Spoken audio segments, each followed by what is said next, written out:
Bonsoir, bonsoir, bonsoir. Nous allons commencer la correction de cet exercice. C'est un exercice de probabilité.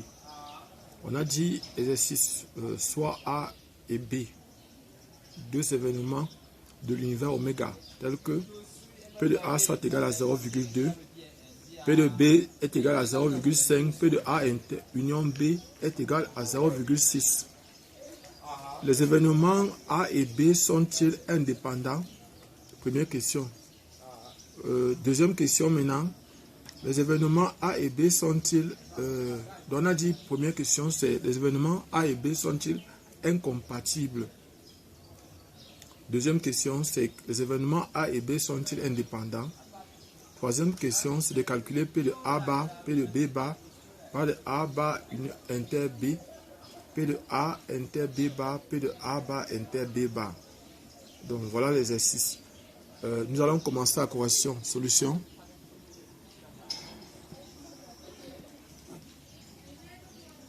Si vous êtes nouveau sur cette chaîne, abonnez-vous et cliquez sur la cloche de notification. Je suis Job Kamdem du groupe de répétition Nabla. Donc je vais commencer immédiatement la correction de cet exercice. On nous dit donc qu'on a deux événements de l'univers oméga, c'est-à-dire l'événement A et l'événement B. On ne les connaît pas de façon explicite, mais on connaît quand même les probabilités de ces événements-là. On me demande si les événements A et B sont incompatibles. Première question. Nous allons dire les événements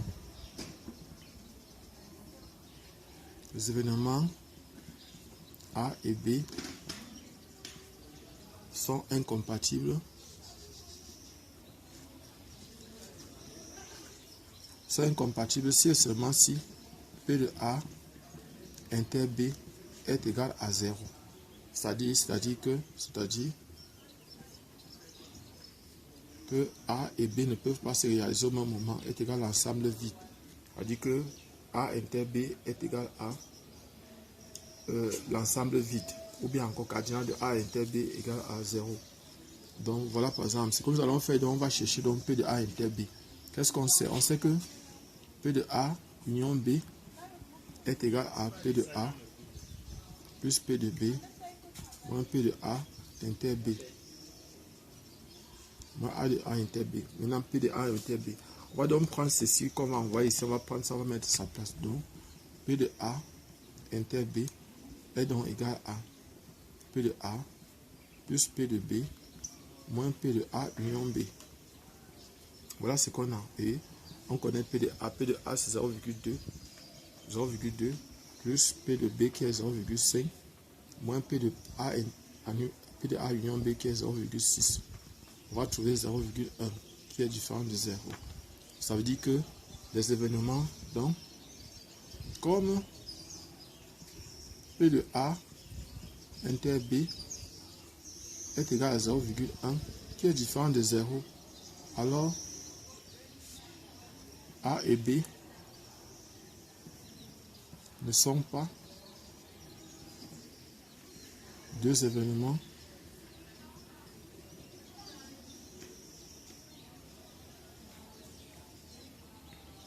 incompatibles. Et ça veut dire qu'ils sont bien compatibles. Ça veut dire que les événements A et B peuvent se réaliser au même moment. Donc, le fait d'avoir A... Bon, voilà maintenant une deuxième question. On demande si ces événements A et B sont indépendants. Donc, A et B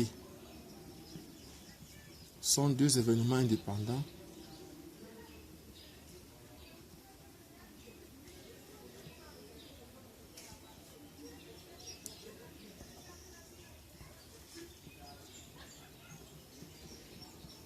C'est seulement si P de A inter B est égal à P de A fois P de B. Or, on vient de trouver P de A inter B. On sait que P de A inter B a donné 0,1. Maintenant, P de A fois P de B. P de A fois P de B, ça égale à quoi? P de A, c'est 0,2. 0,2 fois 0, P de B, c'est 0,5. 0,5. Ça va donner 0,1. Donc, ça donne encore la même chose que P de A inter B. Donc, ça veut dire que A et B sont donc deux événements indépendants. Donc, P de A, donc P de A inter B est égal à P de A fois P de B. Et pour cela, A et B sont deux événements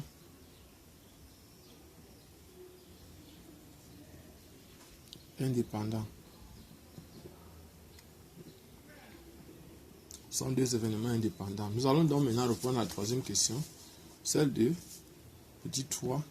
On demande de calculer P de A bas, P de B bas, P de tout ça. Voilà par exemple ce que nous allons faire. On va donc dire que comme les événements A et B sont indépendants, on sait que les événements A et B sont indépendants. Bon, on sait déjà que P de A bas est égal à quoi? On sait que la somme de la probabilité d'un événement A et de la probabilité de son événement contraire A bar est égale à 1.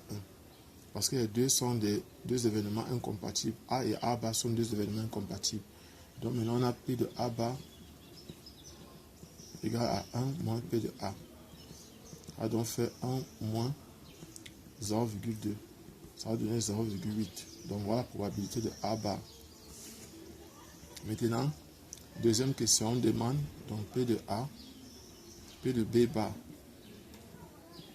égal à quoi?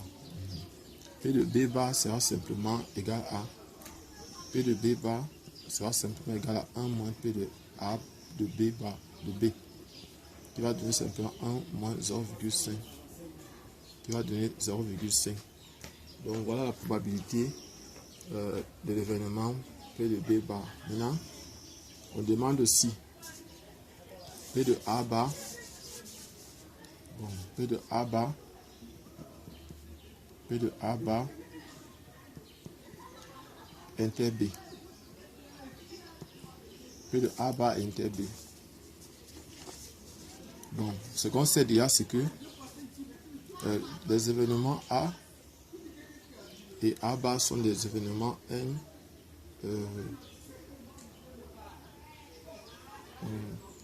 bon, nous on peut chercher à calculer ça. Bon, on va simplement dire que au niveau d'ici, nous pouvons simplement dire que P de A bar inter B est égal à P de A bar fois P de B. Donc ça va faire simplement P de A bar c'est 0,8. 0,8 fois 0,5. Ça va faire 0,4. Donc P de A bar inter B est égal à 0,4. On va calculer aussi maintenant. Nous allons calculer maintenant P de A inter B bar. P de A inter B bar c'est égal à quoi? P de A inter B bar est égal à P de A fois P de B bar. Donc P de A c'est 0,2 fois B bar 0,5. Ça va donner 0,1. Donc P de A inter B bar est égal à 0,5. Maintenant on va calculer enfin P de A bar inter B bar égal à quoi? Pour l'interrogation. Bon, ce qu'il faut savoir déjà ici, c'est que comme les événements A et B sont indépendants, on peut utiliser ça. Mais ce qu'il faut savoir aussi, c'est que l'événement contraire de A union B, donc A union B, le tout bar est égal à l'événement contraire de A union B, c'est encore A bar inter, parce que l'événement contraire de la réunion, c'est l'intersection inter B bar. Donc on sait donc désormais que P de A, on peut donc écrire que P de A union B plus P de A bar inter B bar égale à 1. Donc P de A bar inter B bar est donc égal à 1 moins P de A union B. Ça va simplement donner 1 moins 0,6 qui va donner 0,4. Donc voilà ce qu'on a. En fait, si vous êtes nouveau sur cette chaîne, abonnez-vous et cliquez sur la cloche de notification. Je suis Job Camden du groupe de répétition Nabla. Merci.